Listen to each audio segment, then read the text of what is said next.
ಇದೇನಪ್ಪ ಅಂತಂದ್ರೆ ನಿಮ್ಮ ಸ್ಕೂಲಿಗೆ ನಮ್ಮ ಕಾಲೇಜಿಂದ ವೆಲ್ಕಮ್ ಮಾಡ್ಕೊಂಡು ಲೆಟ್ರಲ್ಲಿ ಬರೋ ನಮ್ಮ ಹುಡುಗರ ಪ್ರೋಗ್ರಾಮ್ ಮಾಡಿದ್ದಾರೆ.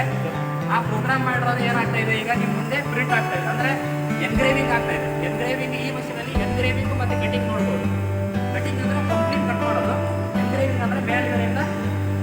ಇದು ಎಲ್ಲೆಲ್ಲಿ ಬಳಸ್ತಾರೆ ಈ ಮಷೀನ್ ಅಂತಂದರೆ, ಈಗ ನೀವು ಹೊರಗಡೆ ಒಂದು ಅಡಿಗಲ್ ಓಪನಿಂಗ್ ಸೆರೆಮನಿ ಒಂದು ಅಡಿಗಲ್ ಮಾಡಿದ್ರು, ಹೌದಾ, ಇವರು ನರೇಂದ್ರ ಮೋದಿ ಅವರು ಉದ್ಘಾಟನೆ ಮಾಡ್ತಾರೆ ಅಂತ, ಆ ಥರದ ಕಲ್ಲುಗಳಲ್ಲಿ ಎನ್ಗ್ರೇವಿಂಗ್.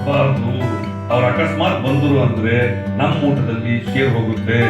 ಅಕಸ್ಮಾತ್ ಅವ್ರು ಬಂದು ನಮ್ಗಿಂತ 4 ಅಕ್ಷರ ಜಾಸ್ತಿ ಕಲ್ತ್ಕೊಂಡ್ರು ಅಂತಂದ್ರೆ ನಾಳೆ ಗೌರ್ಮೆಂಟ್ ನೌಕರಿ ಅಂತ ಕಾಂಪಿಟೇಷನ್ ಇಟ್ರೆ ಅವ್ರಿಗೆ ಬಟ್ ಕೆಲಸ ಸಿಕ್ಕು ನಮ್ಗೆ ಸಿದ್ಧ ಹೋಗ್ಬಿಟ್ರೆ ಹಂಗೆ ಅವ್ರು ಬರಬಾರ್ದು. ನಮ್ಮ ರೈಟ್ ಬರ್ಬೇಕೇನ?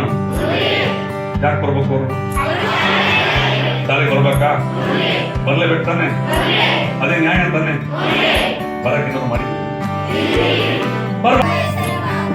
ಸರ್ಕಾರಿ ಪ್ರೌಢಶಾಲೆ ಕ್ಯಾದಗುಪ್ಪ ಶಾಲೆಯ ವಿದ್ಯಾರ್ಥಿಯಾಗಿದ್ದು 2023-24 ಸಾಲಿನ ಶಾಲಾ ಸಂಸತ್ತಿನ ಪ್ರವಾಸ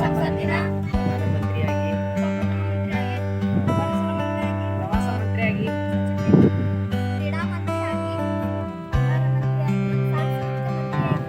ನನಗೆ ವಹಿಸಿಕೊಟ್ಟ ಕೆಲಸ ಕಾರ್ಯಗಳನ್ನು ಪ್ರಾಮಾಣಿಕತೆ, ಶ್ರದ್ಧೆ ಮತ್ತು ಅಮೃತಾಭಾವದಿಂದ ಕರ್ತವ್ಯ ನಿರ್ವಹಿಸುತ್ತೇನೆಂದು